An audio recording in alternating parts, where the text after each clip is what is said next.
इसी क्रम में मैं जो योगी आदित्यनाथ के कदम हैं उनके बारे में आपसे समझना चाहती हूँ, क्योंकि कांग्रेस का जब घोषणा पत्र आया था इसी चुनाव में, तो कांग्रेस की तरफ से ये कहा गया था, मैं अक्षरशः जो लिखा हुआ था उनके घोषणा पत्र में वो पढ़कर आपको बता रही हूँ।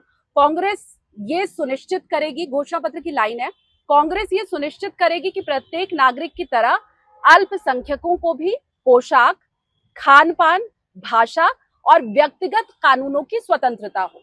इसमें खान पान का उन्होंने जिक्र किया। फिर इसी पर कटाक्ष करते हुए योगी आदित्यनाथ की तरफ से जो कहा गया वो भी अक्षरशः आपको मैं बता रही हूँ। उन्होंने कहा ये लोग अल्पसंख्यकों को उनकी पसंद के खाने की छूट देना चाहते हैं। इसका मतलब है कि गोकशी की छूट देने की बात की जा रही है। सीएम योगी ने इसके बाद कहा कि हमारी गाय को खाने की छूट ये लोग देंगे, इसका मतलब ये है, जबकि हमारा शास्त्र गाय को विश्व माता कहता है, उस गाय को ये कसाईयों के हाथों दे देंगे। क्या हिंदुस्तान कभी भी इसे स्वीकार करेगा? ये आप कहेंगे मेरे पास वीडियो है, मैं आपको सुना भी दूंगी। तो ये बात है योगी आदित्यनाथ की।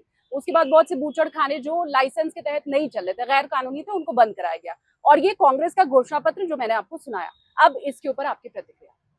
देखिए, बात यह है कि कांग्रेस पार्टी कह रही है कि हम इनको खान पान की छूट देंगे, बाकी चीजें तो प्रसंग नहीं है इसलिए उनको छोड़ दी।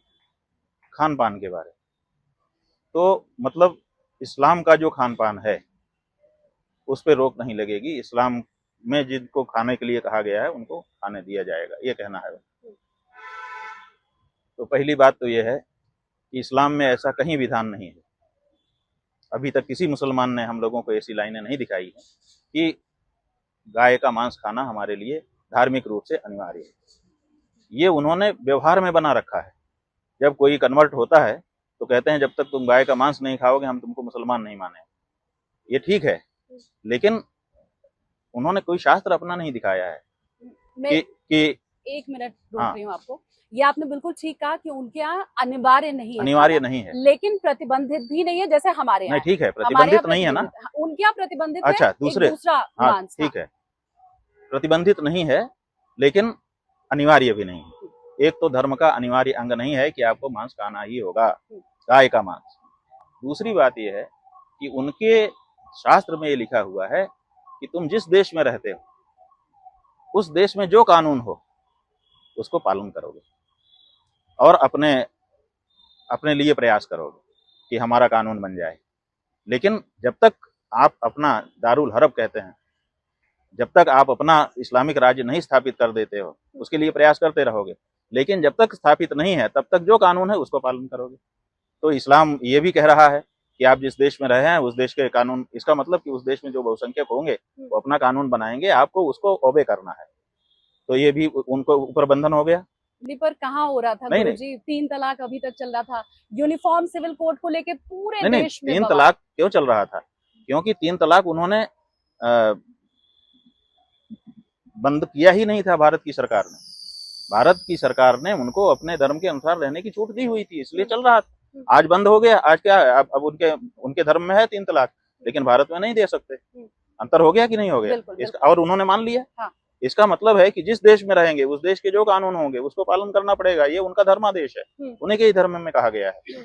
और तीसरे ये है कि किसी भी लोकतांत्रिक देश में आप ऐसी चीज कोई नहीं कर सकते हो जिससे किसी का दिल दुखता हो। आपको आजादी है, अभिव्यक्ति की आजादी है, लेकिन गाली देने की नहीं है। बिल्कुल।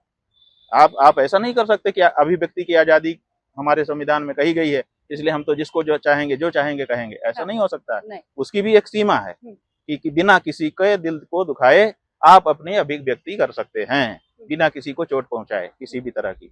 तो ऐसी स्थिति में खान पान के बारे में भी ये निर्णय हमको रखना पड़ेगा।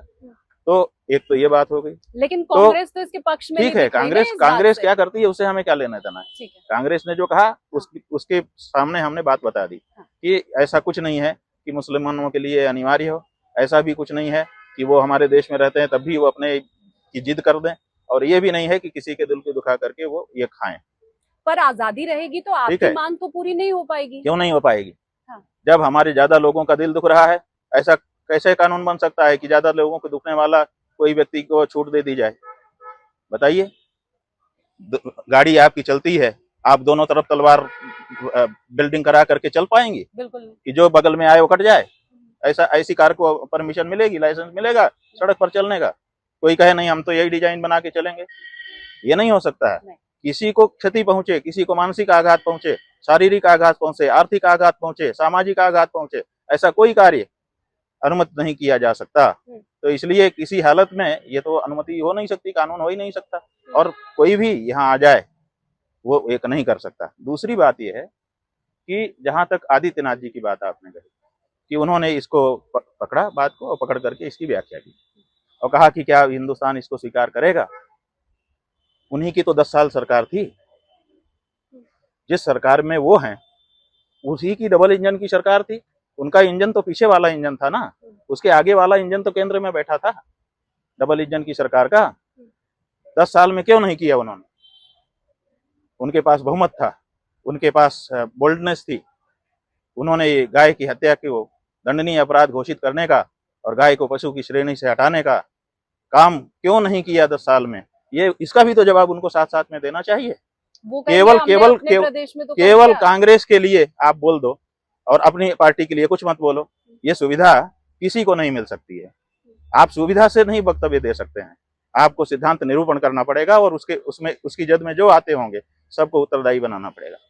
तो कांग्रेस की ये समस्या है कि वो हम हिंदुओं की भावना को दरकिनार करके भी मुस्लिम जो अल्पसंख्यक हैं उनकी भावना को तुष्ट करने के लिए अपने घोषणा पत्र में वाक्य लिखती है, और भाजपा की ये समस्या है कि वो उसके पास ताकत होती है तब भी वो गौ माता की रक्षा के लिए नहीं आगे आता है। इसलिए ये दोनों पार्टियां हमको दुखी कर रही हैं, ये हम कहना चाह रहे हैं।